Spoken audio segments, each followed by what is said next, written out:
Hello friends, welcome to Christmas special plum cake. எப்படி செய்யலாம்னு தான் பார்க்க போறோம். இதுக்கு நம்ம வீட்ல ஓவன் இருக்கணும்ன்ற அவசியமே கிடையாது. குக்கர் இல்லைன்னா அடிக்கனமான பாத்திரம் இருந்தாலே போதும். ரொம்ப சுலபமா கேக் செய்யலாம். இப்போ இந்த கேக் எப்படி செய்யறதுன்னு நம்ம பார்க்க ஆரம்பிச்சிடலாம். முதல்ல அதுக்கு ஒரு மிக்ஸி ஜார் ஒன்று எடுத்துக்கங்க. இப்போ இதுல 2 சின்ன துண்டு பட்டை, 2 ஏலக்காய், 2 கிராம்பு, அடுத்ததா 3/4 கப் அளவுக்கு சர்க்கரை. இப்போ இது எல்லாத்தையும் சேர்த்துட்டு நல்ல நைஸான பவுடரா அரைச்சி எடுத்துக்கங்க. அடுத்ததான் ஸ்டவ்ல ஒரு பாத்திரம் ஒன்று வச்சுக்கோங்க. இப்போ இதுல நம்ம அரைச்சி வச்சிருக்க அந்த சர்க்கரை பவுடரையும் சேர்த்துக்குங்க. தண்ணியில எதுவும் சேர்க்காதீங்க. ஸ்டவ்வை மீடியம் ஃப்ளேம்ல வச்சுக்கோங்க. ஒரு 3 நிமிஷத்துல அந்த சர்க்கரை அந்த அடுப்பு தீயில நல்லா சூடாகி அதுவா உருகி வர ஆரம்பிக்கும். இப்போ நம்ம சர்க்கரையை கேரமலைஸ் பண்ணிட்டு இருக்கோம். அதனுடைய நிறம் பாத்தீங்கன்னா உங்களுக்கு ரொம்ப அடர் அந்த பிரவுன் நிறமா மாறிடக்கூடாது. கொஞ்சம் ஒரு லைட் பிரவுன் கலர்ல அந்த சர்க்கரை நல்லா உருகி ஒரு லைட் பிரவுன் கலர்ல வர ஆரம்பிச்ச பிறகு ஒரு 1/2 கப் அளவுக்கு தண்ணி சேர்த்துக்குங்க. ரொம்ப டார்க் பிரவுன் கலர்ல வந்துருச்சு அப்படின்னா கொஞ்சம் கசக்கிற மாதிரி இருக்கும். அதனால இந்த இடத்துல கொஞ்சம் கேர்ஃபுல்லா பாத்துக்குங்க. தண்ணி சேர்த்துட்டு ஒரு முறை கலந்து விட்டுக்குங்க. மறுபடியும் இது ஒரு 3 நிமிஷம் கொதிக்கட்டும். நான் இன்னைக்கு 1/2 கப் காஞ்ச திராட்சை, டூட்டி ஃப்ரூட்டி ஒரு 1/4 கப் சேர்த்துட்டு மறுபடியும் ஒரு முறை கலந்து விட்டுக்குங்க. இப்போ இதை ஒரு 3 நிமிஷத்துக்கு நல்லா கொதிக்க வச்சுக்கோங்க. இதை ஒரு 4 மணி நேரம் 8 மணி நேரம் ஊற வைக்கணும்னு அவசியம் கிடையாது. ஒரு 3ல இருந்து 5 நிமிஷத்துக்கு நல்லா கொதிக்க வச்சிங்கன்னா அதுலேயே நல்லா ஊறி வந்துடும். இப்போ ஸ்டவ்வை ஆஃப் பண்ணிடலாம். நல்லா கொதிச்சிடுச்சு.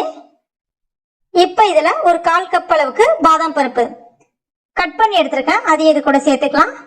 சேர்த்துட்டு ஒரு முறை கலந்து விட்டுக்குங்க. இது நல்லா ஊறட்டும். அதே சமயத்துல நல்லா ஆறி வரும். கிட்டத்தட்ட ஒரு 15 நிமிஷம் போல எடுத்துக்கும். இது நல்லா ஆறுறதுக்கு அப்படியே இருக்கட்டும்.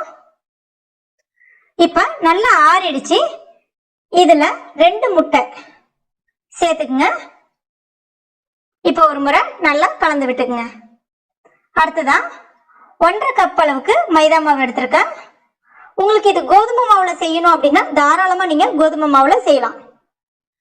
கூடவே 1 டீஸ்பூன் அளவுக்கு பேக்கிங் பவுடர், 1/2 டீஸ்பூன் அளவுக்கு உப்பு சேர்த்துட்டு கூடவே 1/4 கப் அளவுக்கு சர்க்கரையை பவுடர் பண்ணி எடுத்துருக்க சேர்த்துக்குங்க. 3/4 கப் அளவுக்கு எண்ணெய், சன்ஃப்ளவர் ஆயில் தான் சேர்க்கிறேன். கடலெண்ணெய் நல்லெண்ணெய் சேர்க்காதீங்க. வாசனை உள்ள எண்ணெய் சேர்க்காதீங்க. இப்போ இது எல்லாத்தையுமே சேர்த்துட்டு நல்ல ஒரு முறை கலந்து விட்டுக்குங்க. அடுத்ததான் பால் ஒரு 1/4 கப்புக்கு கொஞ்சம் கூட எடுத்திருக்கேன். காய்ச்சாத பால் எடுத்திருக்கேன். பால் சில்லுன்னு இருக்கக்கூடாது.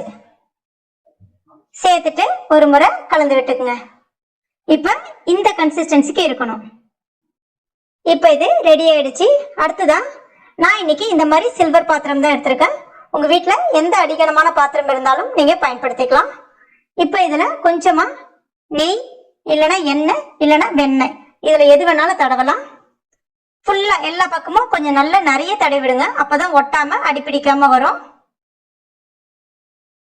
இப்ப நம்ம ரெடி பண்ணி வச்சிருக்க மாவை இதுல சேர்த்துடலாம். இப்ப மேல கொஞ்சமா நட்ஸ் தூவிக்கலாம். நான் இன்னைக்கு முந்திரி பருப்பு கொஞ்சமா மேல போடுறேன். அடுத்ததான் பாதாம் பருப்பும் கொஞ்சமா போடுறேன். இது ரெடி ஆயிடுச்சு. அப்படியே இருக்கட்டும். அதுக்கு அடுத்துதான் நான் இன்னைக்கு குக்கர்ல தான் செய்ய போறேன். உங்ககிட்ட அடிகனமான கடாய் இல்லைன்னா அடிகனமான அந்த பிரியாணி எல்லாம் செய்யக்கூடிய பாத்திரம் அந்த மாதிரி இருந்தா கூட நீங்க பயன்படுத்திக்கலாம். அதுக்கு அடியில 1 இன்ச் அளவுக்கு உப்பு சேர்த்திருக்கேன். உப்பு கல்லுப்பு பயன்படுத்தாதீங்க. டேபிள் சால்ட்னு சொல்லக்கூடிய அந்த தூள் உப்பு பயன்படுத்திக்கங்க. நான் ஏற்கனவே கேக் செய்யறதுக்கு இந்த உப்பு நிறைய முறை பயன்படுத்திருக்கேன். அதனால இதனுடைய நிறம் உங்களுக்கு கொஞ்சம் மாறின மாதிரி இருக்கு. இப்போ இதுல ஒரு ஸ்டாண்ட் ஒன்று வச்சுக்கோங்க. இதை மூடிடுங்க. ஸ்டவ்வை மீடியம் ஃப்ளேம்ல வச்சுக்கோங்க. ஒரு 10 நிமிஷத்துக்கு இது ப்ரீ ஹீட் ஆகட்டும்.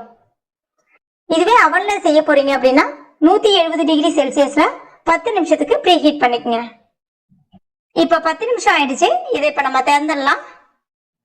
நல்லா சூடா இருக்கு. இப்ப இதுல வச்சிடலாம். நல்லா சென்டரா பாயிண்ட் பண்ணி வைங்க, ஓரங்கள்ல தொடாத அளவுக்கு. இப்ப இதை மூடிடுங்க. மூடியில நான் அந்த பிளாக் கலர்ல இருக்கக்கூடிய கேஸ்கெட் போடல. அதே மாதிரி மேல வெயிட் விசிலும் வைக்கல. ஸ்டவ் லோக்கும் மீடியமுக்கும் இடைப்பட்டதுல வச்சுக்கங்க. சரியா இந்த கேக் வெந்து வரதுக்கு 45 நிமிஷம் எடுத்துக்கும். அவன்ல செய்ய போறீங்க அப்படின்னா 170 டிகிரி செல்சியஸ்ல 25ல இருந்து 30 நிமிஷத்துக்கு வச்சுக்கங்க, சரியா இருக்கும். இது அப்படியே இருக்கட்டும்.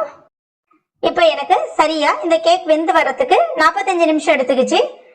நடுவுல கொஞ்சமா குத்தி விட்டு பாருங்க. ஒட்டாம வந்துச்சுன்னா கேக் நல்லா வெந்து வந்திருக்குன்னு அர்த்தம். சப்போஸ் ஒட்டி வந்தது அப்படின்னா மறுபடியும் ஒரு 5 நிமிஷத்துக்கு மூடி வச்சுக்கங்க. இப்ப பாருங்க, கேக் நல்லா அழகா மேலெழும்பி சூப்பரா அழகா வந்திருக்கு. நல்லா சாஃப்டாவும் இருக்கு. இத கொஞ்ச நேரத்துக்கு அப்படியே ஆற வச்சிருங்க. நல்லா ஆறட்டும். இப்ப நல்லா ஆறிடுச்சு. ஓரங்கள்ல கத்தியை பயன்படுத்தி எடுத்து விட்டுக்குங்க. அதுக்கப்புறமா ஒரு தட்டை மேல் நோக்கி மூடி அப்படி கவுத்தி போட்டு ஒரு 2 முறை இல்லைன்னா 3 முறை தட்டி விட்டுக்குங்க. அதுக்கப்புறமா லேசா அந்த கிண்ணத்தை எடுத்தீங்க அப்படின்னா கேக் வந்து அழகா வந்துடும். இப்ப இதை திருப்பி போட்டுக்கலாம். இப்ப இந்த கேக் உங்களுக்கு நான் கட் பண்ணி காமிக்கிறேன். எவ்வளவு சாஃப்டா அந்த கத்தி இறங்குது பாருங்க. சூப்பரா இருக்கு. இங்க பாருங்க எவ்வளவு சாஃப்டா அழகா வந்திருக்கு பாருங்க. அதனுடைய டெக்ஸ்சரும் சூப்பரா இருக்கு. நல்ல வாசனையாவும் இருக்கு. இந்த கேக் செய்யும் போது அவ்வளவு வாசனை வீட்டுல. இதை இப்ப நம்ம டேஸ்ட் பண்ணி பார்க்கலாம். ரொம்ப சூப்பரா இருக்கு. கண்டிப்பா நீங்களும் உங்க வீட்டுல ட்ரை பண்ணி பாருங்க. ட்ரை பண்ணிட்டு மறக்காம எனக்கு கமெண்ட் பண்ணுங்க. இந்த வீடியோ பிடிச்சிருந்ததுன்னா லைக் பண்ணுங்க. உங்க நண்பர்கள் மற்றும் ஃபேமிலி மெம்பர்ஸ் கூட மறக்காம ஷேர் பண்ணுங்க. மேலும் இது போன்ற டேஸ்டி ரெசிபிகளுக்கு நம்ம இது வரைக்கும் நீங்க சப்ஸ்கிரைப் பண்ணாத நண்பர்களா இருந்தீங்கன்னா உடனே சப்ஸ்கிரைப் பண்ணீங்க. கூடவே மறக்காம அந்த பெல் நோட்டிபிகேஷன் சிம்பிளையும் பிரஸ் பண்ணீங்க. தேங்க்யூ.